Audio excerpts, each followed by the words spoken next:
عمرك صحيت الصبح وانت حاسس انك مكسر؟ مش قادر تفتح عينيك وعندك شغل او محاضرة، وقاعد تقول لنفسك انا مش قادر اقوم، انا عايز انام شوية كمان. طيب خليني اسألك السؤال الاهم، هو انت نمت متأخر ليه؟ شغل ولا موبايل؟ بصراحة كده. معاكم انا شادي الخولي، وده بودكاست عقدة الاونلاين. وحلقة النهاردة عن عادة بسيطة جدا بس بتكلفنا يوم كامل من حياتنا: الاونلاين قبل النوم. خليني أحكي لك عن يوم عادي جدا.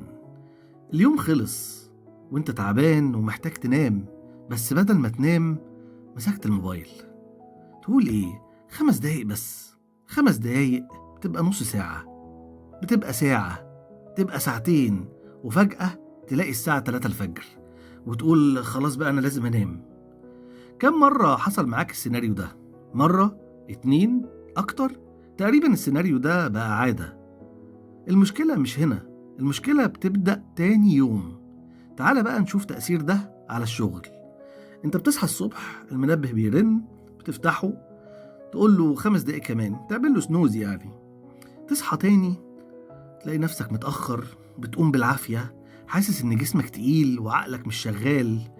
وتنزل الشغل، تحاول تركز، مش عارف تفتح اللابتوب، مش عارف تقعد قدامه، دماغك مش حاضرة.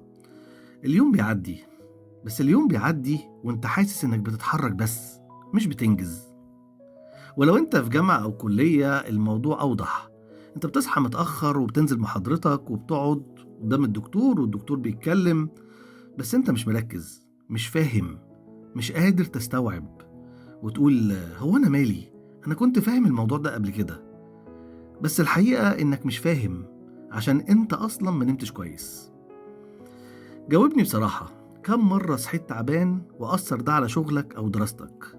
قد إيه يومك اتبهدل بس بسبب ليلة واحدة؟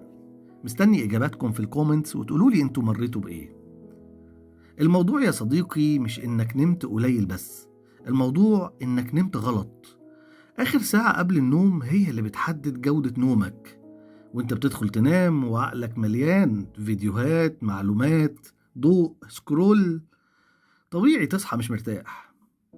انت فاكر انك بتضيع وقت بالليل بس؟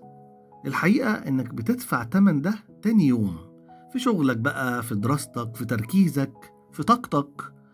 خليني أسألك سؤال بصدق، هل عمرك ربطت بين تعبك الصبح وبين اللي عملته بالليل، ولا كل مرة بتفصلهم عن بعض؟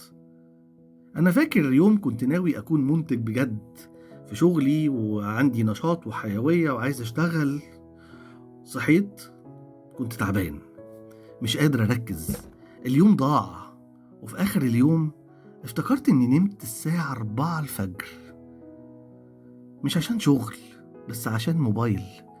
وساعتها فهمت إن المشكلة مش في اليوم، المشكلة كانت في اللي قبله.